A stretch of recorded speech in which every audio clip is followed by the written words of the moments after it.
Welcome, everyone, to this episode of Freedom Hub's Working Group. I'm your host, Jeff Cantor, along with my co-host, Charles Froman. We've got some great sponsors today, as usual, and we'll certainly talk about.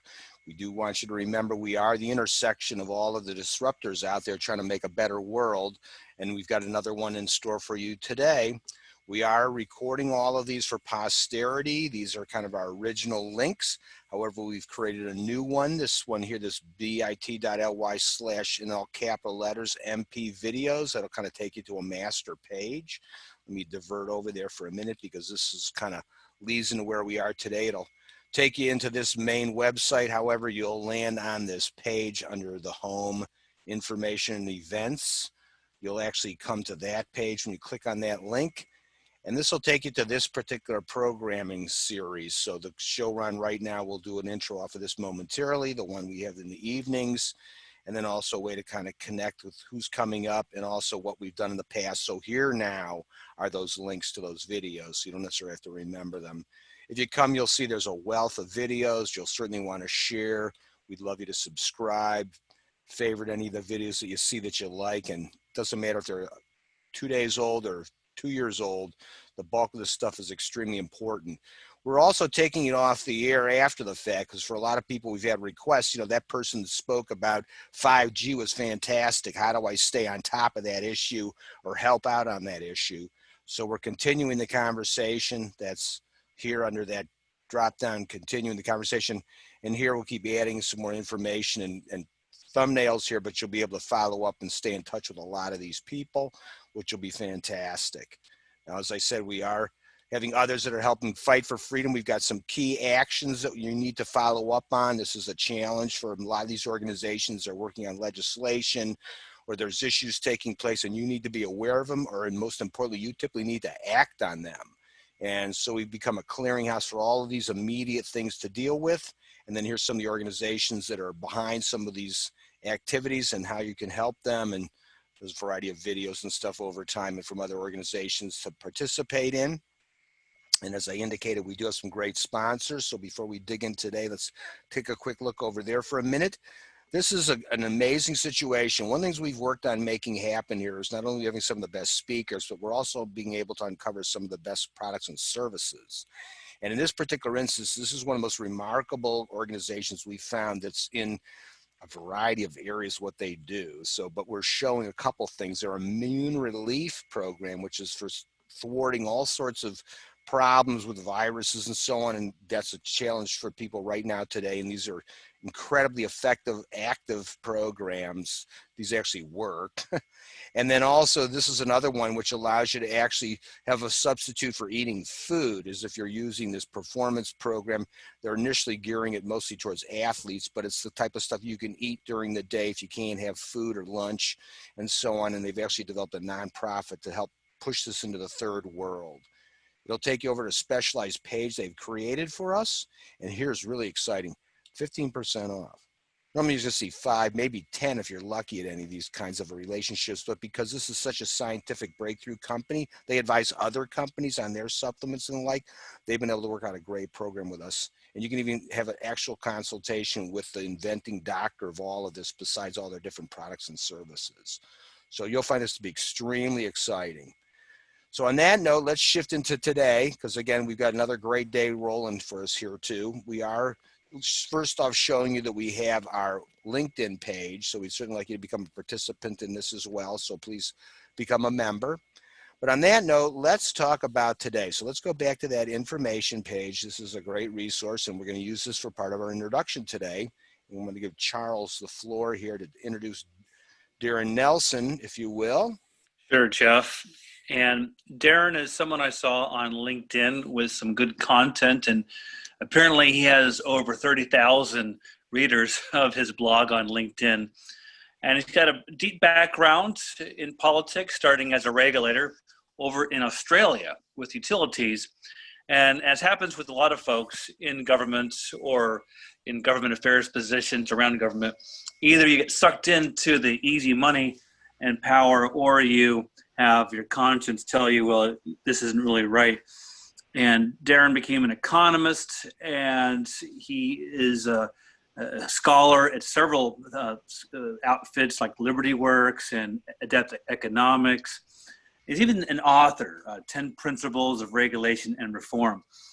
But it was his blog article on Baptists and bootleggers in COVID that prompted the invitation to speak today. And for anyone in poli-sci, you know that there is an unholy coalition behind a lot of laws. And the big example is from a century ago with alcohol prohibition, where the do-gooders, the so-called Baptists, wanted to outlaw demon liquor.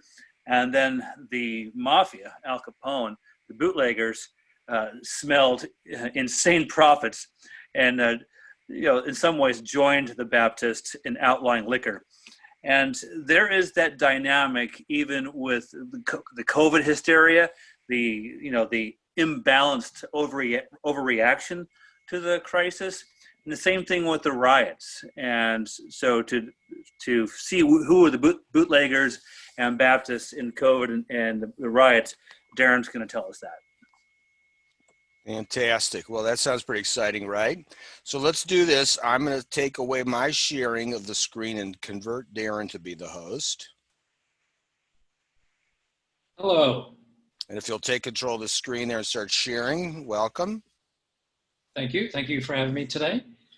I have to say that's a great introduction, in particular, Charles. I've almost forgot, strangely enough, that this actually literally is the 100th anniversary of Prohibition.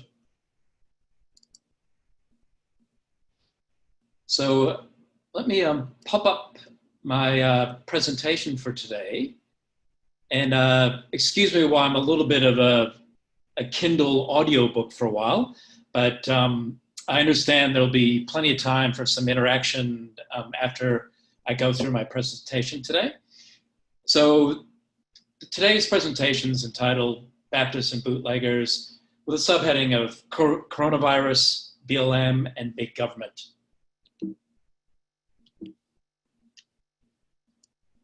So broadly, this presentation today will have an introduction.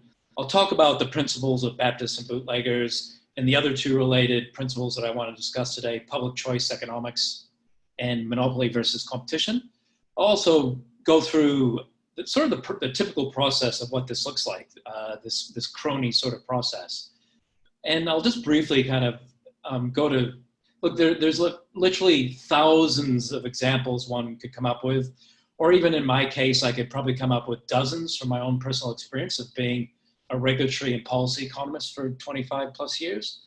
But I'll at least mention two things that are obviously really big issues for this year, which will be coronavirus and Black Lives Matter.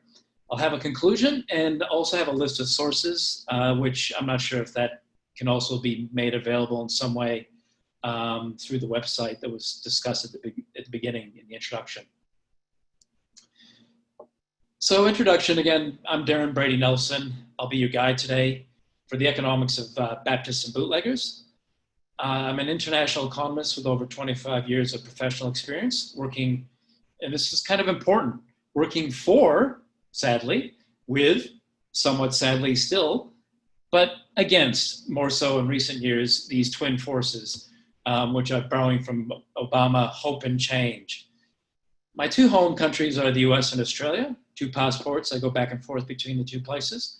But I've also traveled around the world and I've worked around the world too, including in places like the UK and New Zealand. So I've really kind of seen the Baptists and bootleggers at work, for 25 years across multiple countries and within Australia and the US, multiple states. I'm an unashamed truth seeker. That's kind of my thing.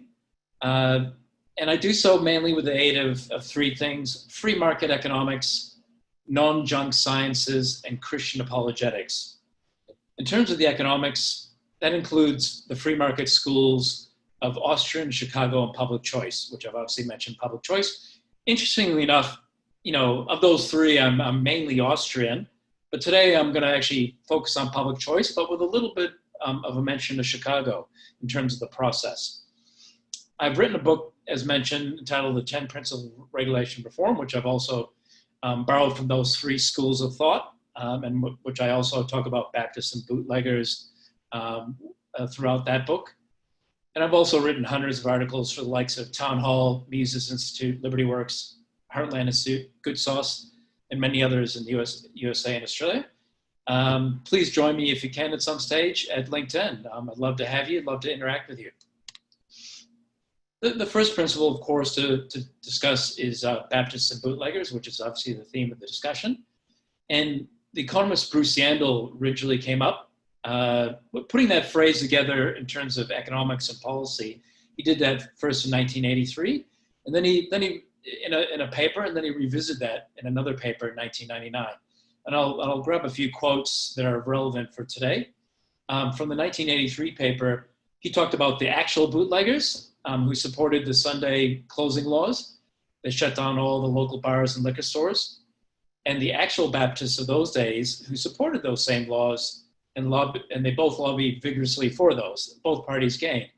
I should quickly mention that usually these alliances, if you like, they're not tacit. They don't literally get together and conspire. In economics, you just need incentives to align, and that's what happened then. So the metaphorical, if you like, Baptists flourish when their moral message forms a visible foundation for political action. The bootleggers are much less visible, but no less vital. Bootleggers who expect to profit from the very regulatory restrictions or other restrictions desired by the Baptists grease the political machinery with some of their expected proceeds. The most successful ventures of this sort occur when there is an overarching public concern to be addressed, whose solution allows resources to be redistributed from the public purse to particular groups, such as subsidies, or for one group to another, which is sort of the barriers to entry that can allow for monopoly profits, or certainly higher profits than normally would be available. The Baptists and Bootleggers insight is one of the many from public choice economics, along with some other more famous ones like vote log rolling, rent seeking, regulatory capture, and government failure.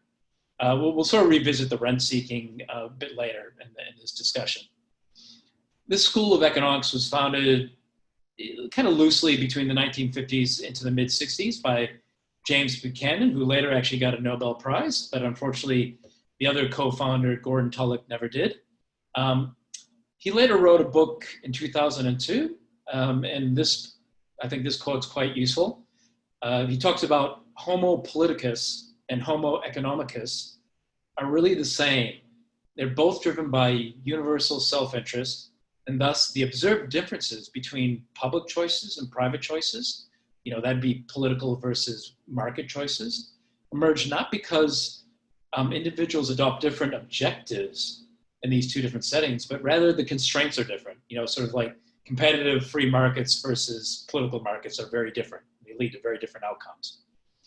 The political marketplace includes, in a nutshell, lobbyists and voters on the demand side, as well as bureaucrats and politicians on the supply side. Particularly the former are trying to win large and concentrated profits from taxpayers and or consumers, who in turn suffer losses in a much smaller and diffused way. And the key is actually the concentrated versus diffused. Unlike win-win normal markets, these are always win-lose, with the losers being greater number and growing over time. Now I'm going to take you back to some basic economics of monopoly versus competition, which I conveniently draw from an old essay I wrote. I like to, I always find that a lot of my old writings can somehow come in handy many years later, and this one did as well when I was talking about intellectual property law, which in many ways is just a crony sort of system that allows for greater monopoly power and profits than would otherwise be available in a free market. So in these two diagrams, basically the left is one with a fair bit of monopoly power gained through government privileges. The little I in the middle is the investment. You can see the I is smaller than the box on the left side. And if they didn't have those privileges, they would probably get a box much smaller, which you might see on the right-hand side. And it's worth mentioning that although it's never a clean division between bootleggers and Baptists, but just roughly speaking, the bootleggers are after the kind of the material profits, usually monetary, but there can be other things, an easy life, whatever it is. It's usually more of a material sort of profit they're after. And the Baptists are seeking more of a psychic profit, although, again, it's not clear cut. And a psychic profit, we all do this. We're all trying to seek material, some mix of material and psychic profits. In other words, I have these goals in life, and is it worth my time to pursue them? That's it in a nutshell.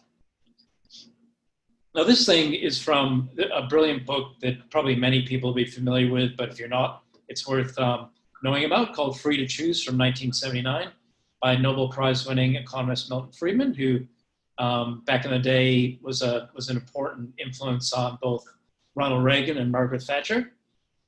And this quote is great. I like to use it many times. Like I said, I'm more Austrian than Chicago, but good ideas are good ideas. So he kind of steps through this over these next few slides, and I'll read it out. He says, a real or fancied evil leads to demands to do something about it. A political coalition forms consisting of sincere, high-minded reformers and equally sincere, interested parties, i.e. the Baptists and Bootleggers. He doesn't use that phrase. I'm inserting that in the boxes there. The incompatible objectives of the members of the coalition are glossed over by fine rhetoric about the public interest, or even today, public health, which is largely the same thing. The coalition succeeds in getting a law or some other intervention. The Baptists experience a glow of triumph and turn their attention to new causes. The bootleggers go to work to make sure that the power is used for their benefit. They generally succeed. However, success breeds its problems, which are met by broadening the scope of intervention. As you know, like they never go back to reduce the regulation or get rid of it. They just increase it. Bureaucracy takes its toll so that even the bootleggers at some period in time will no longer benefit. In the end, the effects are precisely the opposite of the objectives of the Baptists. I think something not so much relevant to coronavirus, but certainly relevant to BLM is the welfare state, particularly, the one set up in the US from 1965 onwards, which is, really, sort of the systemic racism is the cover for the fact that the welfare state is destroyed so many Black people's lives that they have to turn to this ridiculous fiction of systemic racism. To carry on with the quote, yet the activity is so firmly established and so many vested interests are connected with it that repeal of the initial law is nearly inconceivable. Instead, new laws are called for to cope with the problems produced by the early one, and a new cycle begins. Turning to the practice, as I've mentioned a couple times, the Baptists and Bootleggers, there's no really clear dividing line.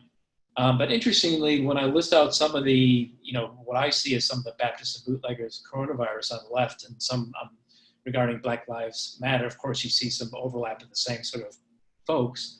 But probably one of the key divisions on both sides is the leadership and the funding behind these two movements are certainly more in the bootlegger category.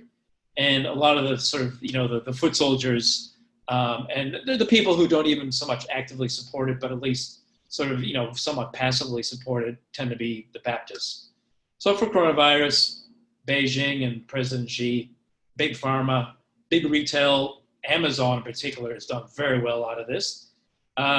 Bill Gates, in particular, obviously in the context of his foundation and his work on vaccines, the CDC, the FDA. Remember, again, it's also a mix of monetary and these kind of psychic profits, particularly for folks like the CDC and FDA. Sure, they get good salaries, et cetera. They might not literally be getting bonuses or something from any of this, but they get more power and prestige. We've seen Fauci, how the kind of the fame and power has been going to his head.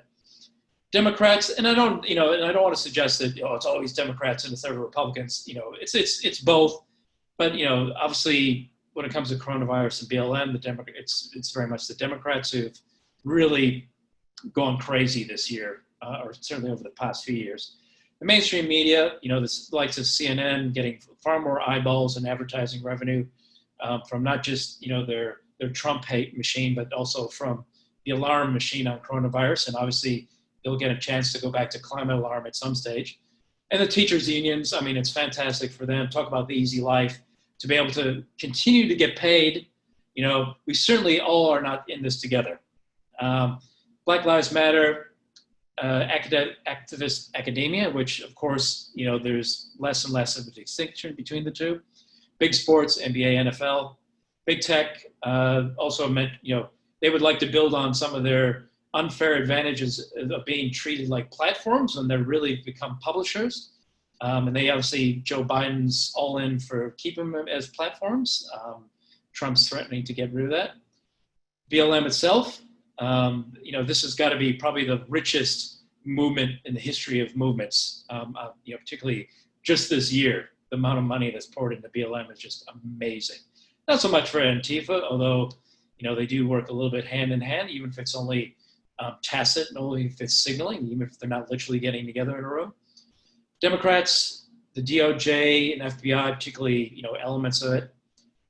George Soros sounds a bit conspiratorial, but I think there's plenty of documented evidence that this guy really is heavily involved in these sorts of movements. And again, the mainstream media, obviously they're playing it differently. They're not trying to scare you with, they're trying to scare you about racism, but they're certainly trying to not scare you and play down the riots and looting and all that. So what do the COVID lockdowns and BLM unrest in 2020 have in common with alcohol prohibition and mafia crime in the 1920s? Baptists and bootleggers, obviously. Not the actual ones, the economic ones.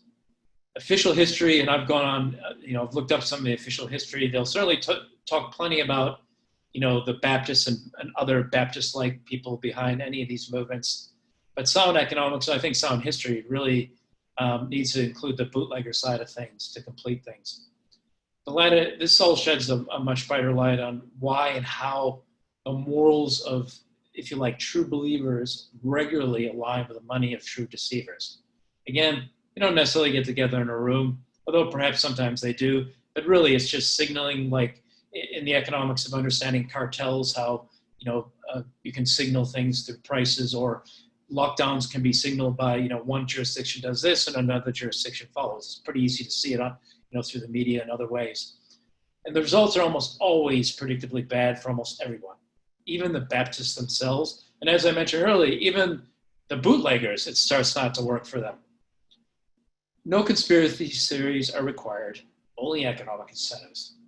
These incentives are the concentrated benefits versus the diffused costs, both psychic and material, from government handouts and monopoly favors. And here you can peruse the 7 sources that I use, which will also be obviously good jumping off points if you want to do any further reading. Get in contact with me one way or another, LinkedIn, for instance. The first one is just an essay that isn't online, but I'm happy to share it.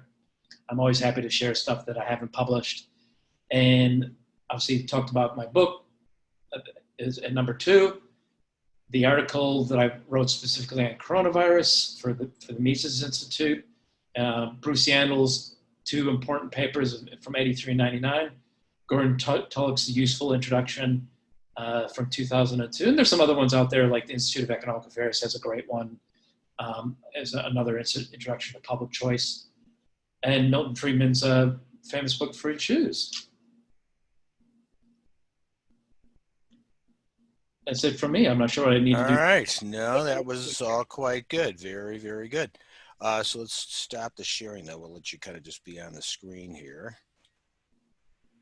Let's see. How do I do that? I did the wrong thing.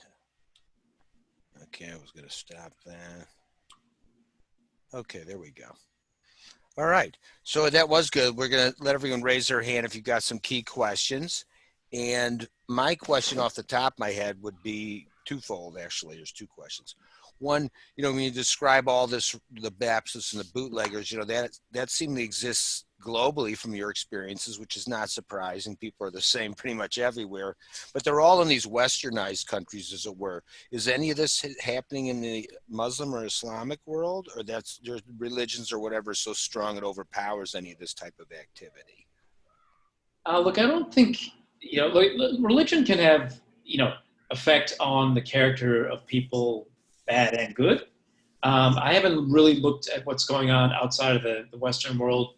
From what I understand of, particularly of any, they're operating very different regimes. I mentioned there would be. It just would operate very differently. The Baptists and bootleggers be very much behind the scenes. Like, I certainly know people who've lived and worked in Saudi Arabia, who've encountered, they're not economists, but when they describe, the system they've interacted in, for instance, in Saudi Arabia, yeah, I'm definitely seeing a sort of Baptist and bootlegger dynamic.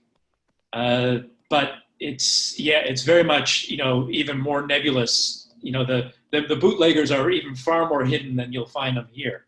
Often the bootleggers are fairly obvious, like the Al Gores of this world, for instance. Not that they would literally document, all their sort of like proceeds from this, their sort of work, or, but you can find some evidence for it, of the Clinton Foundation, etc. So yes, I think the dynamic is everywhere because people are people, but, we aren't, I think the good thing about Austrian economics is it doesn't go too far with this, economic person sort of analogy. We are sort of economic creatures, but we're also, we have other aspects. We're spiritual creatures. I shall just leave it at that. We're spiritual creatures, whether you have a formal religion or not. I have yet to meet a person, including atheists, who weren't quite spiritual about their atheism. There you go. Sorry, I had myself muted there. That was good. The only other little side comment to that be, from your discussion today and in your estimation, what are some actionable things that we should be doing as just listeners or citizens of all of these communities? Well, that's, that's in many ways, the probably multiple billion-dollar question, or certainly hundreds of millions of dollars worth of a question, given, the amount of libertarian and conservative think tanks and other members of the movement who've been trying to fight and solve this, and there's lots of good ideas. I think the essence for me is two things. Well, actually it's the one thing in many respects. And how to get there is not the easy, I don't have all the answers, but it's basically defunding this. I think it all starts with the government money. Because what are these Baptists, particularly the bootleggers, they're trying to use the mechanism of government. Now, if they were just trying to use the mechanism of the private, because even big tech has gotten special favors, people, it has been a little bit harder to wrap your head around when you see, like, how do you deal with Facebook and everybody else who are so biased to the left? And you go, like, some surface libertarians will, well, it's private property. Well, it is and it's not. They've built up, quite large, they have quite big barriers to entry that prevent, real, genuine, sort of proper competition with them. So basically we need to defund them, and which also means to deregulate them and take away their special advantages. And that obviously will have a twofold effect. The problems will lessen, and they'll be, and if you can keep on making it smaller and smaller, the stakes aren't there for the Baptists and bootleggers like they once were. Which also means, sadly, elections like 2020, the stakes are so massive. Obviously, we'd love to get to a world once again where the stakes are not very big, particularly with federal government. Excellent response there. Charles, I see your hand up. Sure, Jeff. And Darren, are you able to share your screen again and show that slide listing the bootleggers and Baptists by any chance? I think so. Let me try. I think that would help with the questions if we could just kind of look at that list and maybe go through each one of those in more detail. Well, let me see.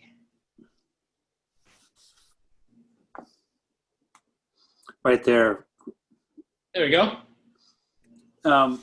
So, unless you really don't have any sense of skepticism in you at all, you would have to sense that there's a lot of exploitation of the COVID hysteria, as well as the violent riots from some of these international figures like Bill Gates for COVID and any of the pharma companies that stand to profit $500 billion with an adult vaccine mandate of 7 billion people.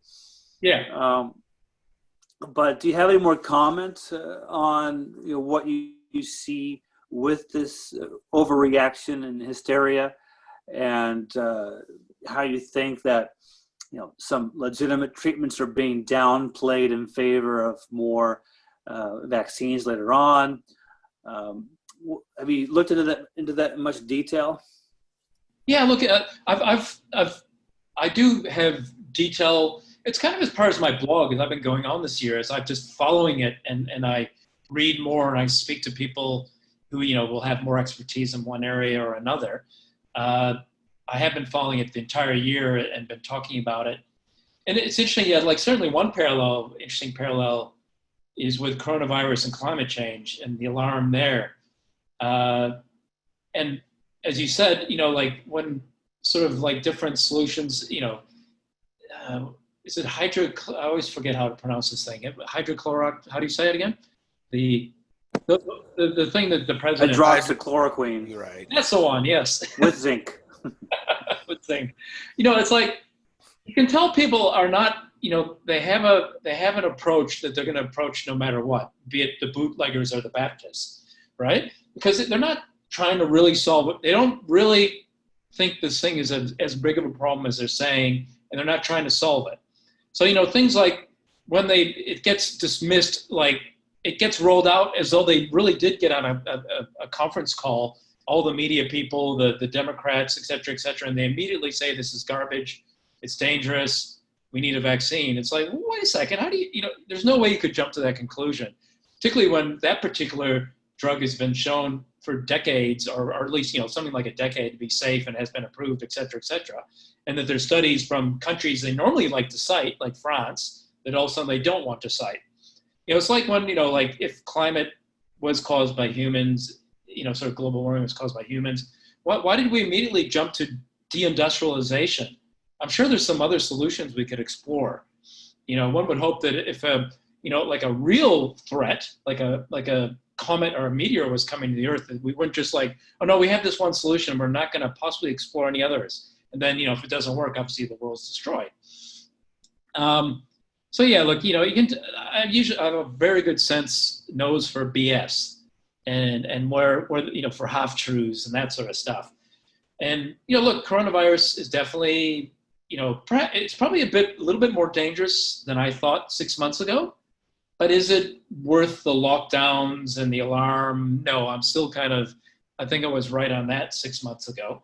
And when I say it's a little bit more dangerous, if there's any truth to the reports that this thing was actually manufactured in a lab in Wuhan, and though even more scary reports that was actually let out on purpose, I don't know, which, sounds pretty conspiratorial, but given this year and the last 3 years, I'm becoming a little bit more open to these sorts of ideas, provided there's evidence. Like, look, there's actual conspiracies in history. There always have been. The question is, are they credible? Is there any credible evidence behind them? Not to go off on a huge tangent, but, I remember I visited Berlin once, and I visited the home where the conspiracy to kill the Jews was launched. As that turned out, that was real. That actually did happen. And, history is full of, politics, in my experience, and I've worked in politics, it's a lot of conspiracies going on. Let's say most of them don't work out, thankfully. So to make a long story short, yeah, look, there's a lot of players at work here, and I've only listed some broad categories. And normally in past years, even I would have been skeptical. Big pharma, people jump to that too quickly. But with coronavirus, there certainly seems to be some good, solid evidence behind is them being one of the players. One thing, when you look at the conspiracy theories and then you look at history, maybe we're not being conspiratorial enough in some instances. And look, I was more of the view that, look, they're just opportunistic. The people I've listed, I thought they've just been opportunistic with the coronavirus and Black Lives Matter. Some of the evidence is starting to suggest, again, I think it's a real virus. I don't think it's a fake virus or anybody's made up that. And, just like, climate change does change and continues to change. And, maybe carbon dioxide produced by humans have some element to it. But, yeah, this is all being overplayed. It always gets suspicious because it's always the one solution of big government every time. They only have the one tool, so what would you expect? Jonathan, I see your hand up. Yeah. I've got you unmuted there, Jonathan. Are you there? There Perfect. you are. Yep. Darren, thanks for your presentation. It was really good. So we obviously know history, right? 1920s led to the Prohibition. So with all of this political drama, what type of policy changes or similar type policy changes to the ones in the 1920s could you predict? Oh, yeah. Well, that's a good question. A lot of my libertarian friends are a little bit too down on Trump and think he's a closet statist. And look, whether he is or not, I've seen more out of him than certainly anybody I've seen since Reagan. And to tell you the truth, and I actually expect if Trump actually wins, we're going to see a lot more. We're going to see more than we've ever saw out of Reagan or maybe even Coolidge.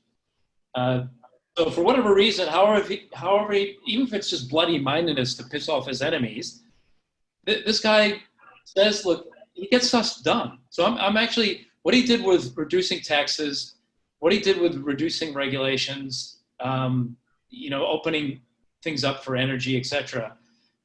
That's the key. Just reduce the size of government. Look, we should be intelligent and targeted. Let's try to aim for the high-hanging fruit if we can. But look, let's also get as much of the low-hanging fruit too, or a mix of the two. So basically, any way we can reduce the size of government, including obviously expenditure. Another great reform that would, I haven't seen really anybody push for is, obviously, even Trump didn't do really anything on expenditure. Not that he really had much opportunity to do so. That's a Congress. And obviously the Republican Congress let him down something severe in that first 2 years. One key reform, if not the key reform, I think could be if there's some way to get rid of the lifelong jobs for the bureaucracy. So you'll solve two things in one. If we can reduce severely the deep state, we're always resisting any sensible reform, or certainly any reform that Trump wants to do, whether it's sensible or not. And also, that's reducing expenditure, because ultimately, most of the expenditure is people, right? Be it bureaucrats or the people they sometimes contract out to in defense and the welfare state, who are also essentially then become bureaucrats of a sort. To the extent we can reduce them, that's the key. So you obviously get rid of their jobs for life.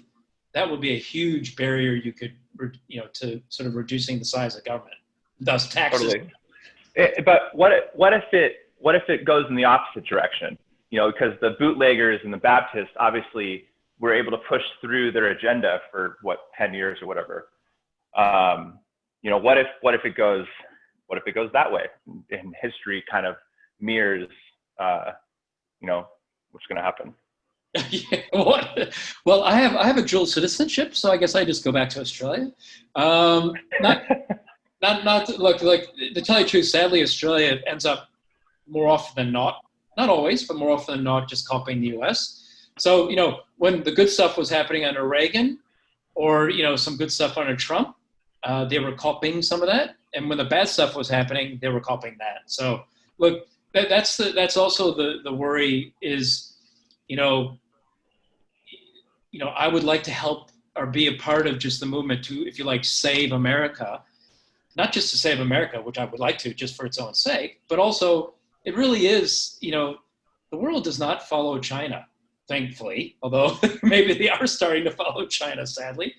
So look, I don't know the answer to that question, except that we keep on fighting. I don't know if we, things have to ramp up ultimately to, stop playing Mr. Nice Guy, and we have to actually do things like, I don't know if you've heard of the term nullification. I mean, strangely enough, the Democrats have been experimenting with this concept of nullification. It basically means if the state doesn't like what the feds are doing, it just says, we're not doing it, we'll nullify it. And the local governments then in turn can do the same with the states. Now, blue states have been doing that, with immigration and other matters.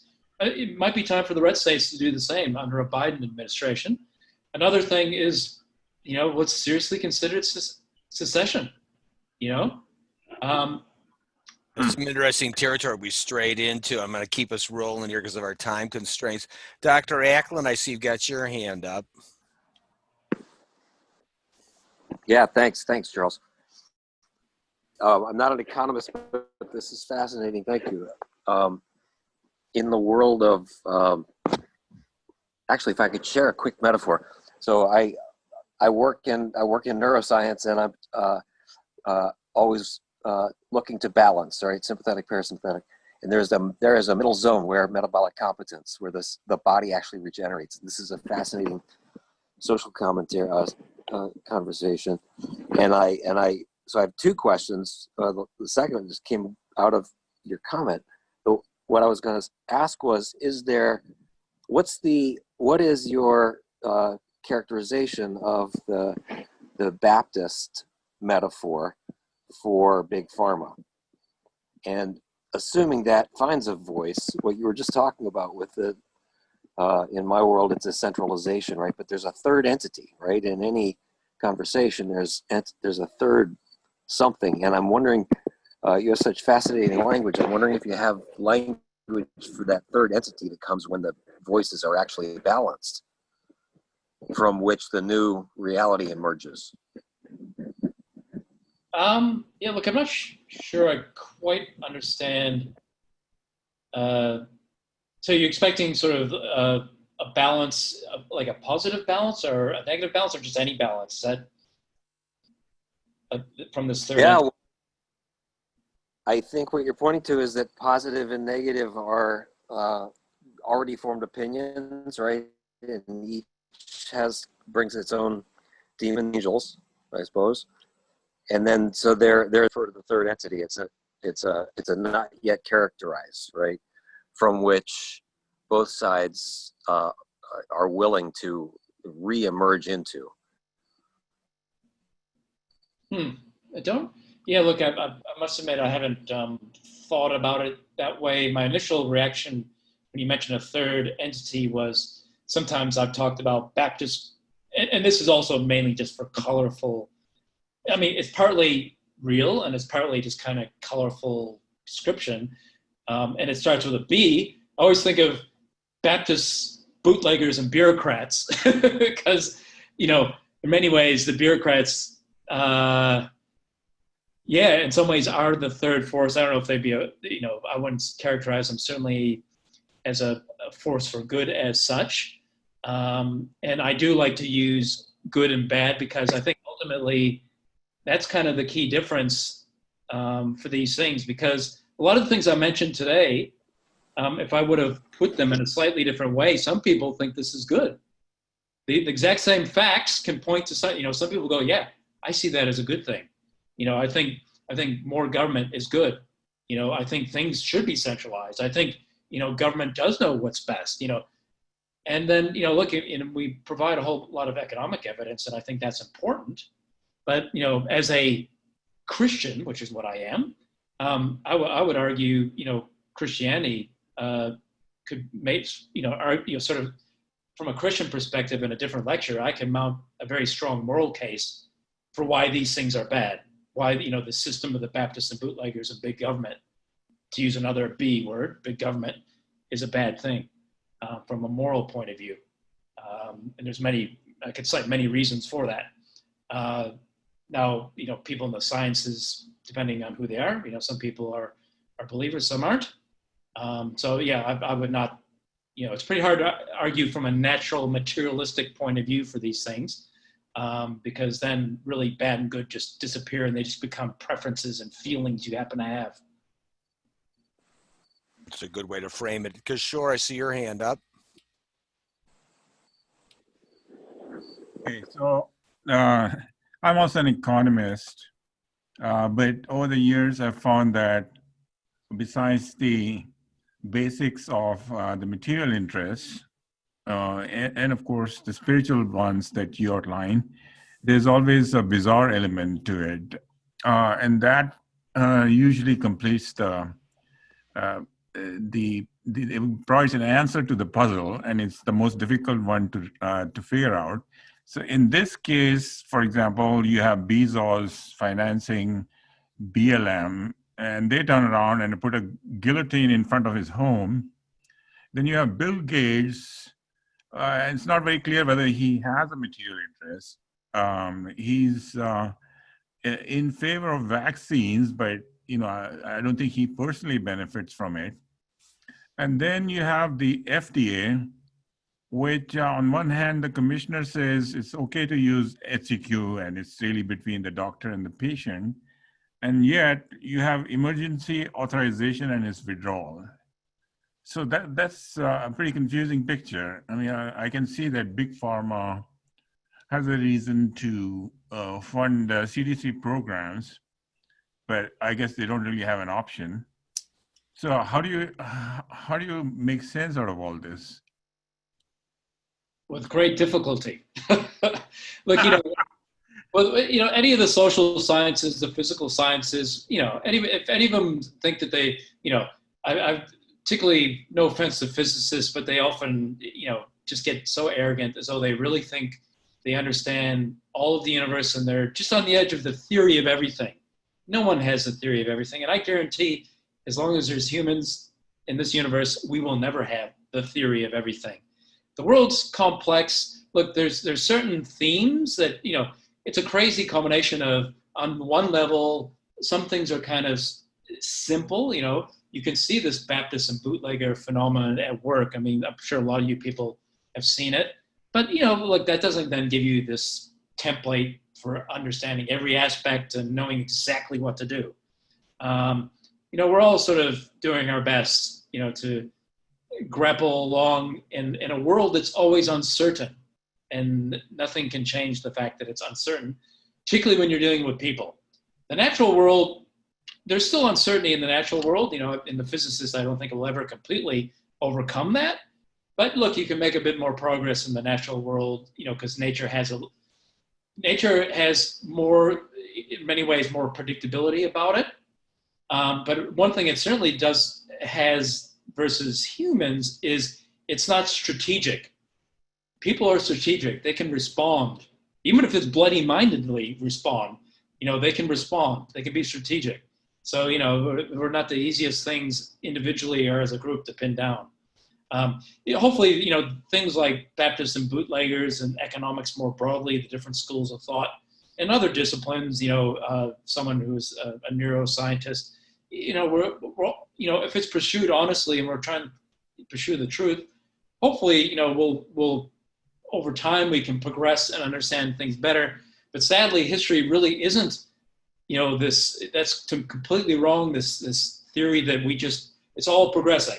No, things can go backwards and they can go down really bad paths on many things.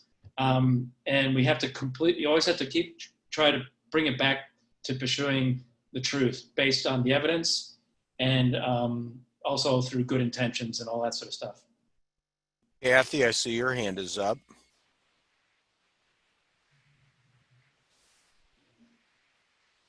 I have you unmuted.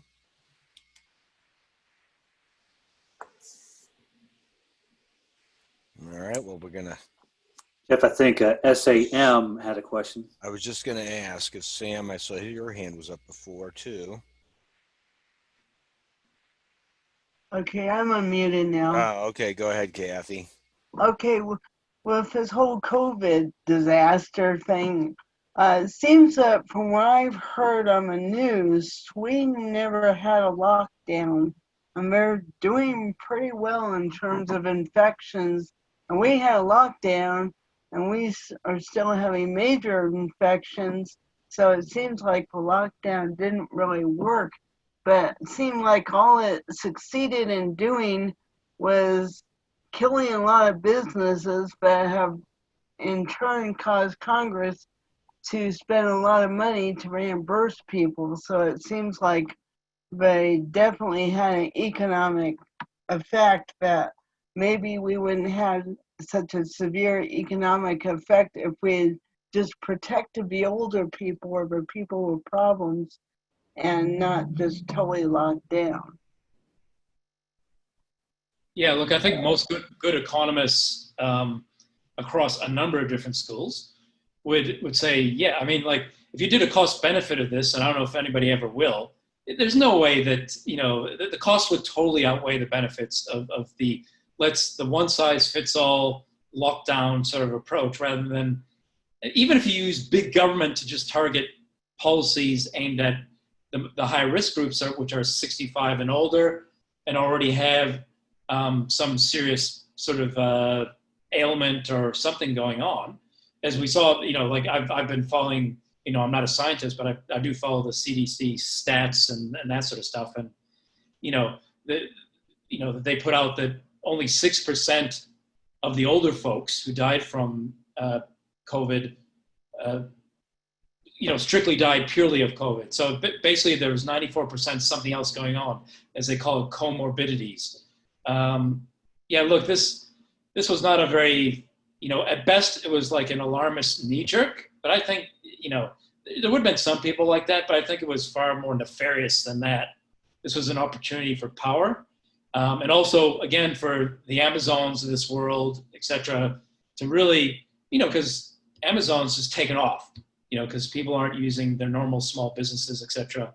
And they're not even using some of their local larger grocery store chains as much as they used to. They're going back to it.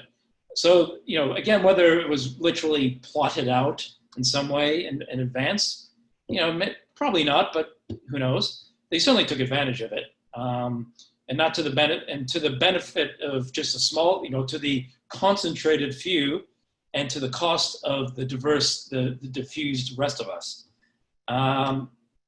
So yeah, like Sweden, there's a whole bunch of other jurisdictions, not just around the world, but within the US, you can show that at worst, they didn't do any worse than the other jurisdictions did in terms of infections and deaths. But I think the evidence is kind of more in favor of they did better on the death front. Now, being infected, yeah, that's an important statistic, but it's really the deaths.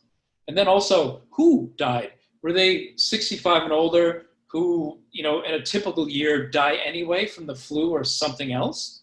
I mean, that sounds kind of callous, but, the narrative has almost been like the normal situation is no one dies, even if they're 65 and older. They just don't die. And all of a sudden, COVID came around and people died. Whoa. So, no, that's not the case at all. People die from a lot of stuff every year, particularly if you're older, particularly if you're already have some sort of ailment or injury. So, yeah, this is, someone also asked a question of what if it goes one way or the other. Yeah, this is a key question. I think, when I'm feeling with my more, the glass is half full sort of hat on, I'm thinking this could be the watershed year for liberty. This could be it. Now, sadly, it could be the other. It could be like the watershed year for fascism. And when I say that, I don't mean that in the way the left throw it around in this stupid pejorative sense. Trump's a fascist. Really? He kind of seems the opposite to me. No, like literally fascism. Now, they're not as well dressed as the original fascists. Antifa certainly aren't wearing Hugo Boss outfits like the brown shirts in the SS once did. But in many ways, they're kind of worse because, they hide it and they pretend not to be what they are. Interesting. Sam, did you have a chance to unmute yourself there? Well, maybe. I think she typed in chat a question, Jeff, on how did you distinguish in your chart between the Baptists and bootleggers? And I think you answered that it wasn't a hard distinction. All of the players, all of the guilty parties had some aspect of idealism, maybe some good intentions, but certainly some more than others were definitely exploiting the chaos to profit from it in some way, whether psychically or with money and power. Look, because ultimately that's subjective. It's in their heads and we don't know for sure. We look at their actions and like court cases and other places, you try to infer from, the evidence if it's reasonable, beyond a reasonable doubt, or on the balance of probabilities, a much lower threshold, so my main distinction was the groups were like, the leadership are probably certainly more the bootleggers. Although you can never rule out that Al Gore, possibly really does believe in catastrophic climate change. Although the fact that he buys all these beach houses kind of suggests he doesn't. The same with Nancy Pelosi.